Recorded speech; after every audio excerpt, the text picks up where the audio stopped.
মানিকতলা বাজারে enforcement branch task force এবং বটতলা থানার পুলিশের যৌথ অভিযান। সবজি ও আলুর বাজার দর নিয়ন্ত্রণে রয়েছে কিনা তা যাচাই করতে যৌথ অভিযান। ইতিমধ্যেই পাইকারি বাজারে আলুর বাজার দর কমে যাওয়ায় খুচরো বাজারে জ্যোতি আলু বিক্রি হচ্ছে 32 টাকায়। গত 3-4 দিনে 6 থেকে 8 টাকা কেজি প্রতি কমেছে জ্যোতি আলু।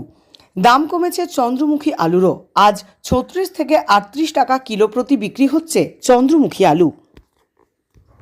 কাছে সেটা আমাদেরই আন্তরিক প্রচেষ্টায় উঠিয়েছে। যারা ধর্মঘট করেছিল তারা আমাদেরই বন্ধু, স্থানীয়, তারা করেছিল, বরেন মণ্ডলরা, ওরা তুলেও নিয়েছে, পরিস্থিতি বুঝেছে। আলুর দাম মানিকতলা বাজারে, বর্তমানে এখানে এসেছি, মানিকতলা বাজারে এখন আলুর দাম দেখলাম 32 টাকা, যেটা 35 থেকে 32। আমরা চেষ্টা চলছে এটাকে 30-এর মধ্যে আনা। এটা আশা করছি আর 2-1 দিনের মধ্যে দাম আর একটু কমবে। দাদা, একটা বিষয় সেটা হচ্ছে যে বারবার দেখা গেছে আপনারা আসার আগে আমরা জিজ্ঞেস করেছি বিভিন্ন দোকানে, কখনো 34, কখনো 35 জ্যোতি আলু বলেছে এবং চন্দ্রমুখী বলেছে 40। হঠাৎ করে আপনারা আসার পর দামটা কমে গেল আমার।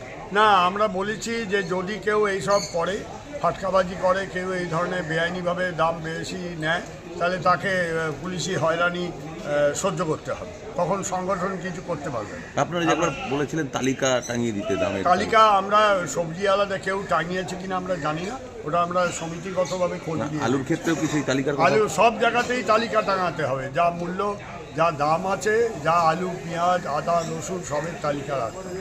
আর একটা বিষয়, আপনি জেল হেফাজতের কথা বলেছেন, বিভিন্ন দোকানগুলোতে যারা বেশি দামে বিক্রি করছে তাদের জেল হেফাজতের কথা বলছেন। হ্যাঁ, নিশ্চয়ই বলছি। এই জন্য কেউ যদি দেশের নিয়ম কানুন, আইন, সরকারি নির্দেশ না মানে, বারবার বলা হচ্ছে, একবার নয় 10 বার, তখন আর কি করতে পারে প্রশাসনের, আর কি করণীয় আছে?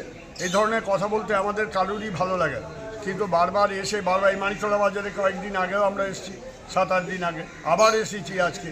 এই জন্যে যে এখানে এইসব উত্তর কলকাতার একটা অত্যন্ত গুরুত্বপূর্ণ বাজার হচ্ছে মানিকতলা বাজার, সেখানে যাতে এই জিনিস না হয় তার জন্য এই প্রচেষ্টা।